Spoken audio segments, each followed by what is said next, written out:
जज की बेटी हो, पुलिस कमिश्नर की वाइफ हो, तो फिर यूट्यूब चैनल चलाने की क्या ज़रूरत हो गई? ये एक कमेंट है और आज मैं आपसे इसी बारे में बात करने वाली हूँ। ऐसे हैं जो आज तक सॉल्व नहीं हो पाए हैं। अब इस हेडफोन या ईयरफोन या माइक को कितना भी सुलझा के फोल्ड करके रख लो, लेकिन पता नहीं कैसे ये ऑटोमेटिक उलझ जाते हैं और आपस में ऐसा उलझते हैं जैसे किसी ने बैठ करके इसको उलझाया हो। अभी मैंने इसको कल ही सुलझाया था और ये वापस से उसी कंडीशन में आ गया है, जबकि मैं इसको बहुत प्रॉपर तरीके से रखती हूँ। तो ये एक अनसुलझा राज है। आपका भी ईयरफोन या माइक जो भी आप यूज करते हैं ऐसे ही उलझ जाता है क्या? हाँ या ना में मुझे जरूर बताइएगा, ताकि मुझे पता चले कि मैं ही अकेली नहीं हूँ जो इस कष्ट को झेल रही हूँ और रोज ही रोज झेल रही हूँ। पुराने गाने कभी भी पुराने नहीं होते, इसीलिए कहा जाता है ओल्ड इज गोल्ड। और ये भी हमारे जनरेशन का गाना नहीं है, लेकिन तब भी हमें पसंद है क्योंकि हमने अपने परिवार वालों के साथ इसे देखा है और मूवीज़ भी देखी है। सेम यही काम अगर हम आज की जनरेशन के साथ नहीं करते हैं तो वो इन्हें नहीं समझ पाएंगे। इसीलिए मेरा फेवरेट काम होता है पुराने गाने सुनना, गुनगुनाना, देखना साथ में अपने बेटे के साथ, ताकि उसे भी इन गानों को सुनने की आदत रहे और उसे भी थोड़ी बहुत जानकारी होनी चाहिए। तभी ये जो जनरेशन गैप वाला वर्ड है ना, वो नहीं आता है।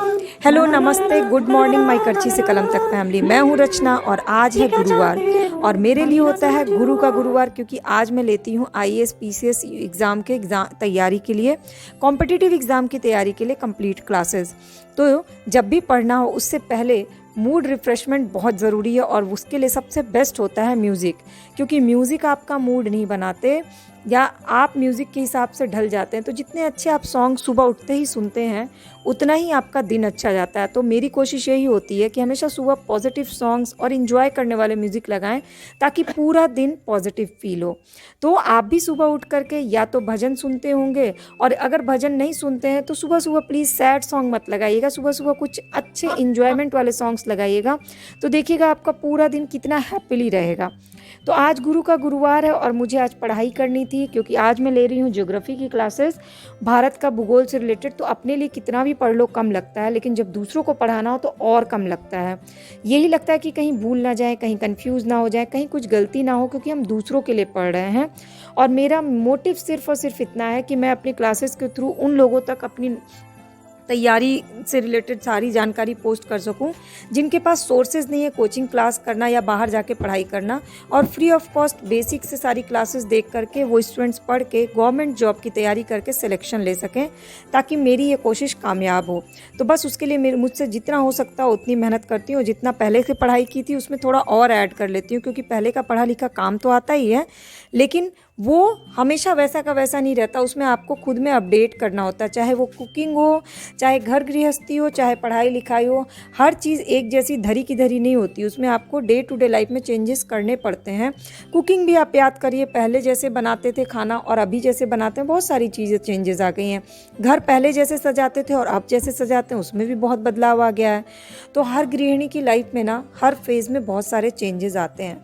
आपकी लाइफ में सबसे बड़ा बदलाव क्या आया है शादी के बाद?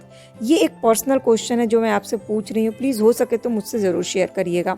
तो खैर, पढ़ाई कर ली और उसके बाद क्लासेस के लिए पॉइंट्स को बोर्ड पे लिखना था। ये सबसे ज़्यादा टाइम टेकिंग होता है मेरे लिए, और मैं ये काम मॉर्निंग में ही कर लेती हूँ, क्योंकि वही एक खाली टाइम होता है जब घर की क्लीनिंग, डस्टिंग, ब्रेकफास्ट बनाना, बच्चे का टिफ़िन बनाना, उसको स्कूल भेज देना, हस्बैंड ऑफिस चले जाएँ।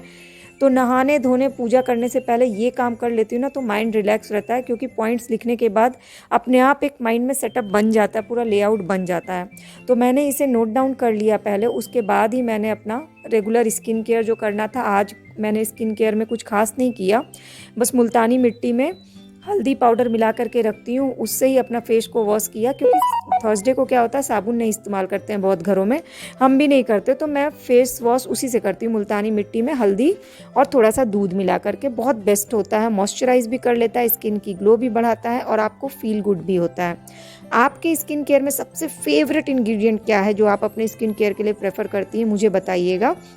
मैं तो सारे इंग्रेडिएंट्स यूज़ करती हूँ।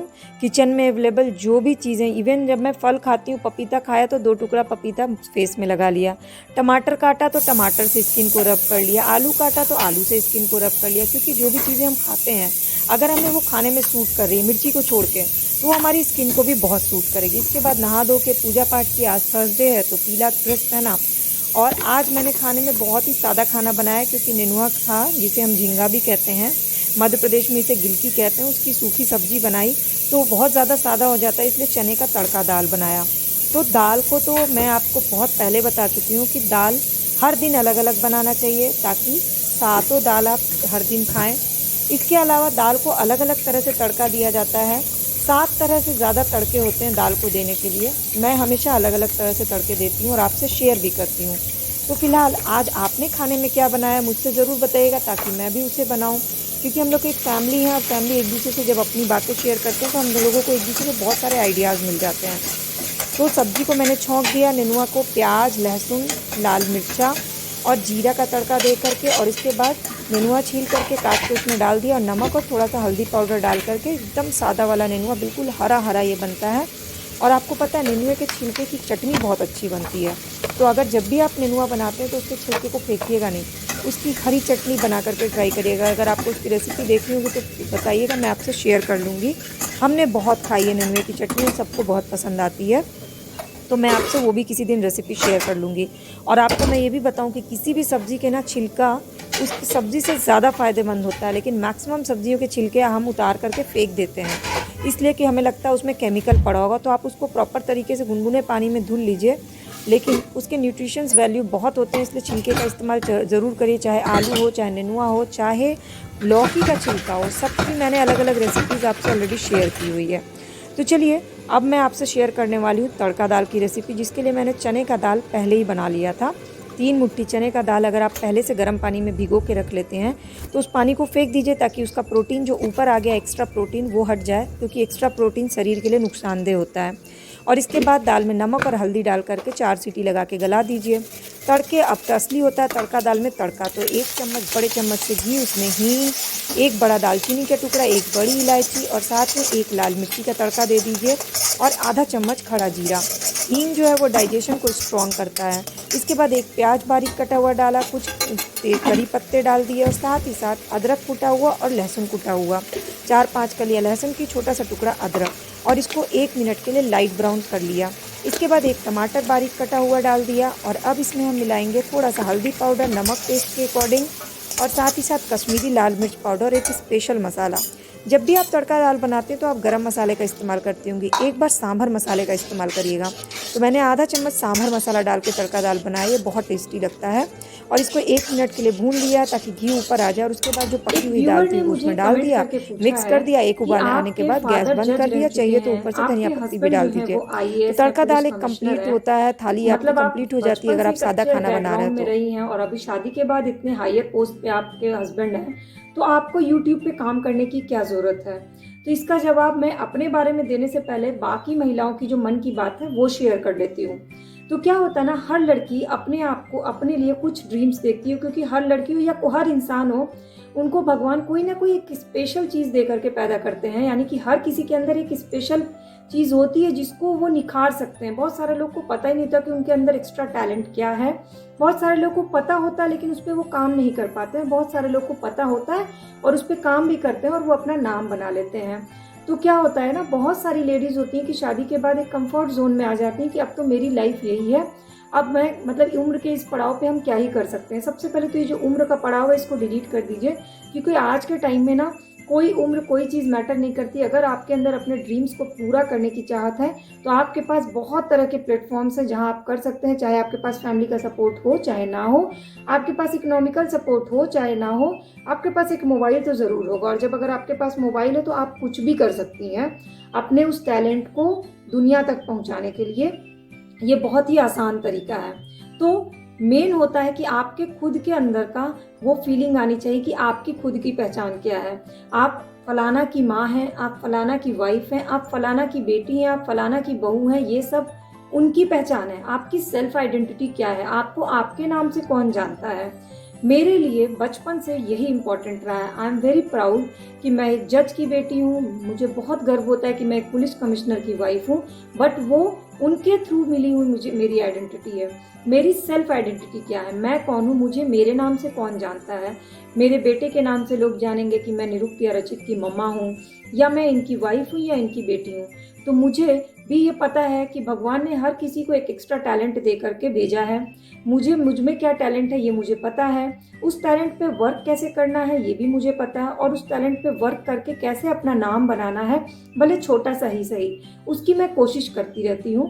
कोशिश कामयाब हो चाहे ना हो, लेकिन सेल्फ सेटिस्फेक्शन बहुत ज़रूरी है कि आपने एक कोशिश की अपनी सेल्फ आइडेंटिटी के लिए। जिस दिन सारी लेडीज़ के मन में ये बात आ जाएगी ना कि उनकी सेल्फ आइडेंटिटी क्या है, उस दिन वो अपने उस छुपे हुए टैलेंट को भी पहचान जाएंगी।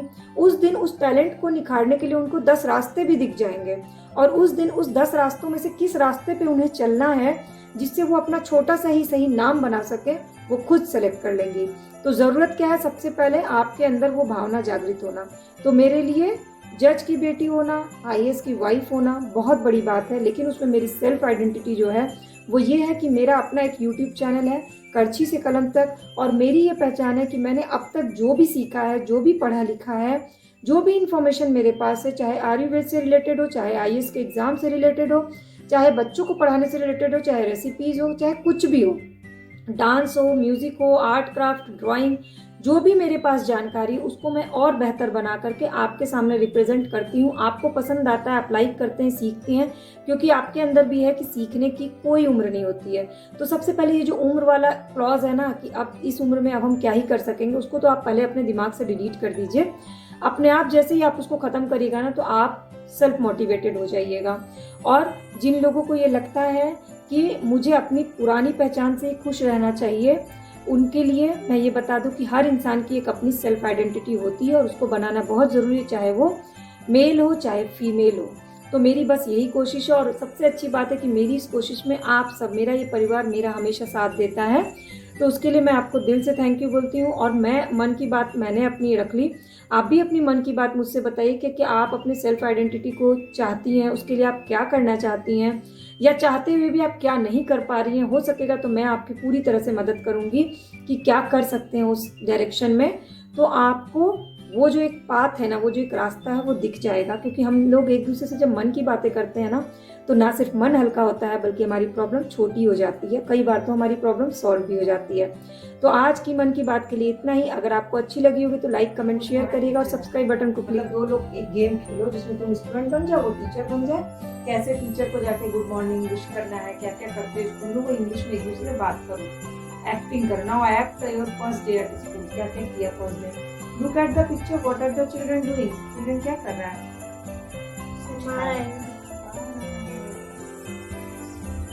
Hiding something. मैं इसको मिटाऊं कुछ, तो मुझे लग रहा है कुछ